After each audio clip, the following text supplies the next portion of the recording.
have, as we have learned, led to the displacement of some 1.5 million people, possibly more. So based on research that I conducted in May and June of this year, my paper and my research follows the emotional trajectories of the people who were displaced by those events. So I use a very ethnographic approach to understand the lived experience of Crimean Tatars, Ukrainians, as well as Russians who have been displaced within Ukraine. And I think that this paper fills a significant gap in the anthropological literature on the Russia-Ukraine conflict, which has really correctly identified these politics of fear that are used by Putin to, as well as new forms of sovereignty to redefine reality in Crimea.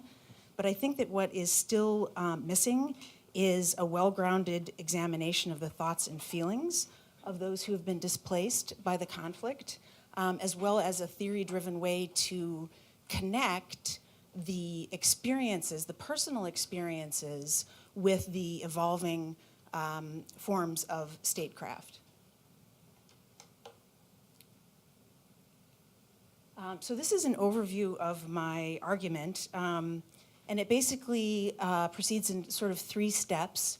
I'm arguing that there's been a shift in the structure of feeling, a shift in the political subjectivity within Ukraine, and I think that first there's evidence of a new sense of a common civic identity that really transcends ethnic categories and ameliorates some of the sense of ambiguity that we've been talking about surrounding Ukrainian identity, as well as reducing the social space between different groups. And I'll say more about that in a minute.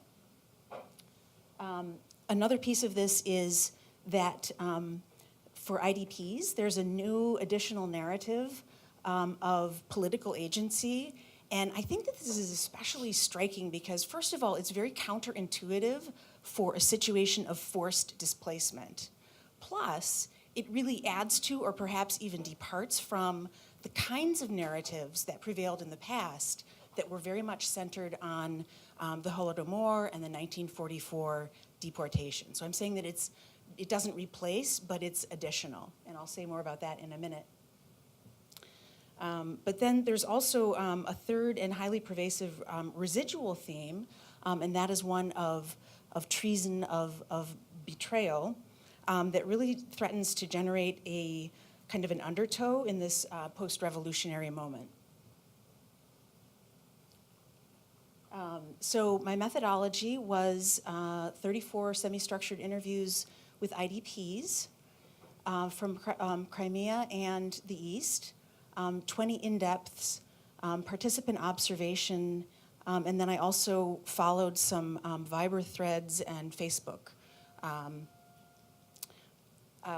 The fieldwork, my first fieldwork in Crimea was in 1995. My last fieldwork in Crimea was in 2013. And this particular trip, I was based in sort of 3 hubs of IDPs, Kiev, Kherson, and Lviv, right? So 3 hubs where IDPs have settled. So my aim, and hopefully my contribution here, is a couple of things. I think that a lot has been said about the changes following the Revolution of Dignity, but the question is sort of how best to capture those changes. And I really like Raymond Williams' approach because he wants to sort of defer anticipation of the outcome in favor of attempting to capture the themes that are emergent and perhaps have not even yet been named. And so my exploration here is in part methodological, and the other part is a little bit more substantive. Williams was very concerned not to extract personal from social experience, and I think that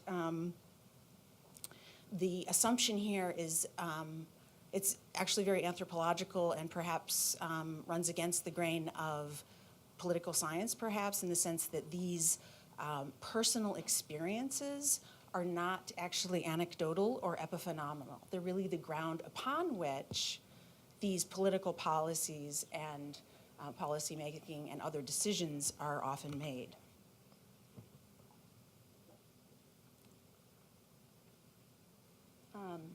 Okay, so this is sort of the first step, the common civic identity.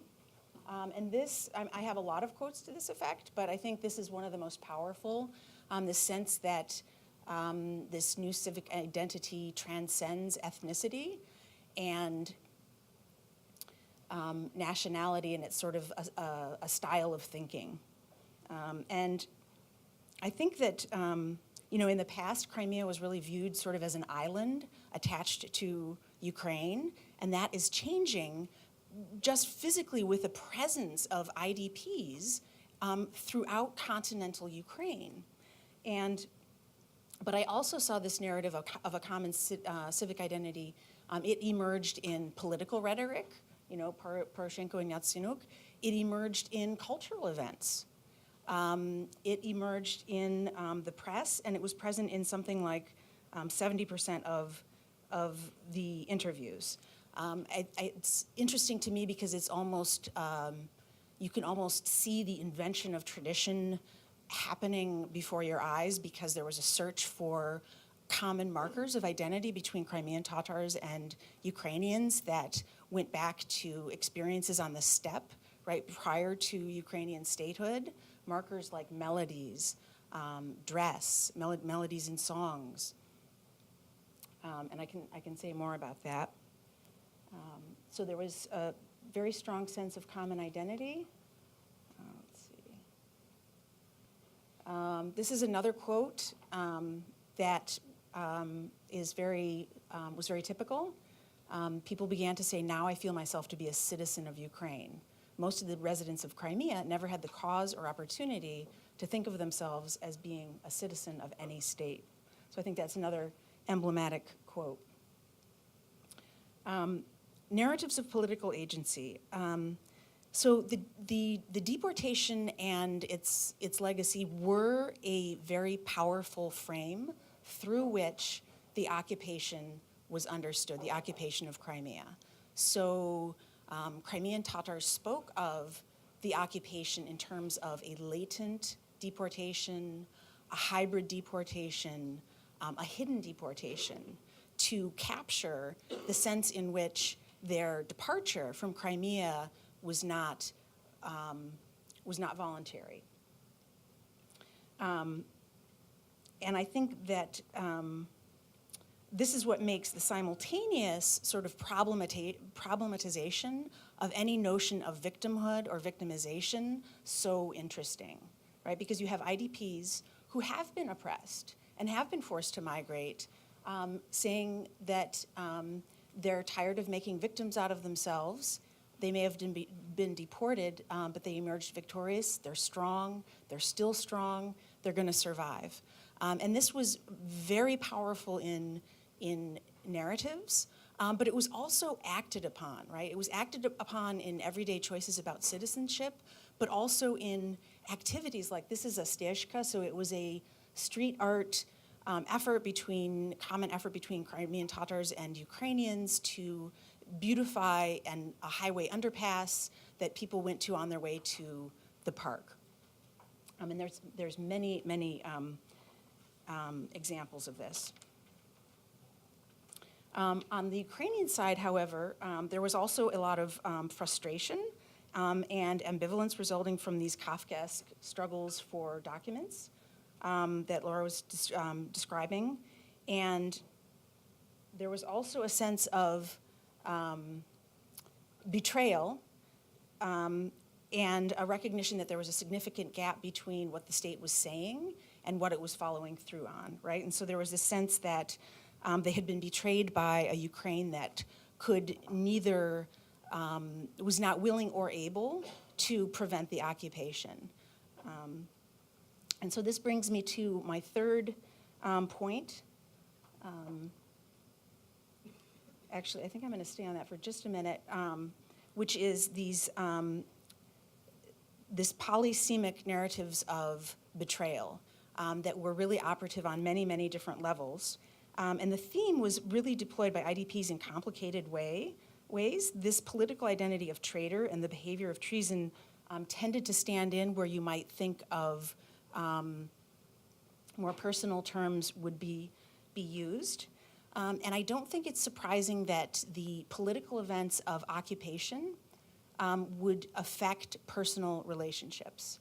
What I think is interesting is the extent to which it was political terms, and often very hyperbolic political terms, that were used to describe personal relationships, right? So when a Ukrainian woman ended her 9-year engagement to a Russian man, it was about her not being disloyal. It was about her being a traitor, right? A traitor.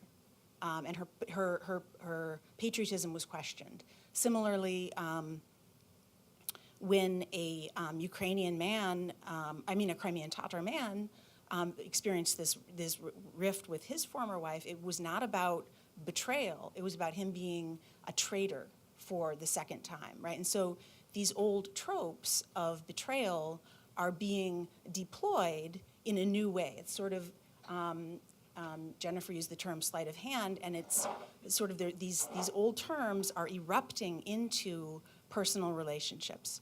There was also examples of these ideas separating parents and children, and of course, friendships that changed. I think this is